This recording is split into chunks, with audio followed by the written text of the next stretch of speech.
پیاو چ کاتێک سەبەبی لێکجیابوونەوەیەکی ناڕەوایانە و ناعەدالەتی و زوڵم و ستەمە چ کاتێک کە ئەو پیاوە یەکەمیان تەقوای خوای گەورە نەکات، ڕێز لە خێزانی نەگرێت، مافەکانی جێبەجێ نەکا، مامەڵەیەکی جوان و عاشروهن بالمەعروفی لەگەڵ نەکا، و وەکو ڕەفیقێکی خۆی خۆشەویستێکی خۆی سەیری نەکا، بێگومان دەبێتە هۆکاری جیابوونەوە. چونکە ئەو ئافرەتەی لەگەڵ تۆ دەژیت و دراوە بە تۆ بۆ تۆ حەڵال کراوە، ئەمە ئاژەڵ نییە. وەکو یەکی لە دەجالەکان عیمامە بەسەرە گومڕاکان دەڵێ چی؟ کە دوورە لە ئەهلی سونە الحەمدولله، دەڵێ خوای گەورە چەند جۆرێک ئاژەڵی دروست کردووە. سەیری ئەم بێعەقلیەکەن کە دەیڵێت جۆرێک لە ئاژەڵ بۆ خواردنە، وەکو مەڕ و بزن و وشتر و هەروەها مانگا و جۆری دووەمی ئاژاڵ خوای گەورە بۆ سوار دەبی دەدگوازێتەوە لە شوێنێک بۆ شوێنێک وەکو ئەسپ و گوێ درێژ و ئەو شتانە. جۆرێک لە ئاژاڵ بۆ خزمەتی پیا و ڕابواردنی پیاو کە ئەوانیش ئافرەتانن. عاقڵ تێدەگا کە چێە خاوەنی ئەو قسە، سەقەتە هیچ و پوچانەیە. ئافرەت لە ئەسڵدا دەڵێ جا ئەو قسەش کە دەیکا بۆ کۆبوونەوەی ئافرەتانە، هەمووی بەرامبەری دانیشتون، طبعاً هەمووی دەبێت سەر نەوی کات و بڵێ بەڵێ قوربان ئەوەی تۆ دەیفەرمووی تەواوە. دەڵێ ئافرەتیش جۆرێکە لە ئاژەڵ، بەڵام خوای گەورە لەسەر شکلی مرۆڤ دروستی کردووە بۆ ئەوەی پیاو بتوانێت ئیستیفادەی لێ بکات و تەمەتعی پێ بکات و لەگەڵی ڕابوێرێت. ئافرەت ئاژەڵە، پەنا بە ڕەب العالەمین. جا هەندێ پیاو هەیە سەیری ئافرەت دەکا وەکو سەیری ئاژەڵێک دەکە، وەکو سەیری سەیارەیەک یا سەیری نازانم چی بکە. ئافرەت مرۆڤە وەکو تۆیە.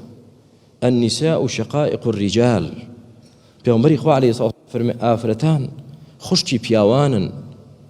تۆ و ئافرەتێک هیچتان لە یەکتر جیاواز نییە جگە لە جانبی خلقەت نەبێ کە خوا تۆی بە نێر دروست کردو ئەویشی بە مێ دروست کردووە. وەفەضلی هیچ پیاوێک بەسەر هیچ ژنێکدانیە ئیلا بە تەقوا نەبێ. لەوانەیە ئافرەتێک 1000 پیاو بێنە لای خوا، لەوانەیە بە 10,000 پیاو وەزن و قیمەت و حرمەتی پیاوێکی ئافرەتێکیان نەبێ لای خوای گەورە. کەواتە بۆ بە سوچی سەیری ئافرەت دەکەی ئەی پیاو کە ئاوا بە کەمی و بە سوچی سەیرت کرد، طبعاًەوە سەر دەچێشێ بۆچی وردە ژیان تێک دەچێت لە بینیان و تەلاق ڕوو دەدا. چێ تاوانبارە؟ مێر تاوانبارە، پیاو تاوانبارە.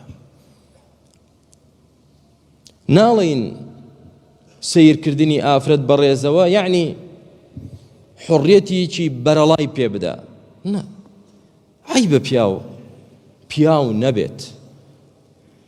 حڕیەتی بەرەڵا لە سنووری شەرع کە دەرچوو، ئەمە پێی ناوترێ حڕیەت، ئەمە پێی دەوترێ ئاژەڵیەت. ئێستا لە ناو ئاژەڵدا هیچ سنوورێک هەیە، هیچ حدودێک و یاسایەک هەیە کە ئاژەڵێک بجێڕێتەوە لە شتێک کە قەبیحە و خراپە؟ نا. ئەگەر لە ناو مرۆڤەکانیشدا سنووری خوا نەما، خوای گەورە دەفەرمێ ئولائیکە کەلئەنعامی بەل هوم ئەضەل. ئەوانە وەکو ئاژەڵن. نا، لە ئاژەڵیش کەمترن، گومڕاترن. چونکە ئاژەڵ بۆ ئەوە دروست کراوە تۆ سوودی لێ ببینیت. ئەوەی کە خوا ئاژەڵی بۆ دروست کردو تۆ لە ئاژەڵەکەدا دەست دەکەوێت. بەڵام مرۆڤ بۆ ئەوە دروست کراوە خوا بپەرستێ و نایپەرستێ، لە سنووری لادەدا، کەواتە ئاژەڵەکە باشتر لە مرۆڤەکە. کە چی بوو؟ کە لە دینی خوا لایدا، نەک ئافرەت چ پیاو بێت چ ئافرەت بێکە پشتی کردە ڕەب العالەمین و شەریعەتی خوای خستە ژێر پێ و مافی بەرەڵای دەوێت، ئەمە پێی ناوترێ ئازادی و مافی مرۆڤ و مافی ئافرەت و چی. ئەم درۆ دەلەسانە هیچی نابێ مسلمانی عاقڵ بخەڵەتێنێ. کەواتە خێزانیشت حڕیەتی هەیە وەکو تۆ، بەڵام هەردووکتان لە سنووری شەرعدا. هەندێک جار ئافرەت سەبەبە براکانم، ئافرەت سەبەبە قەناعەتی نییە بەوەی کە پیاو بۆی بکە هەر بێ قەناعەتە. ئافرەت سەبەبە چونکە وەفای نییە، هەرچەنێک پیاو ماندووە ڕۆژانە ئیش و کەسابەت و ماندووبوون دێتەوە هەر بەکەمی دەزانێت، سوپاسی پیاوەکەی ناکە.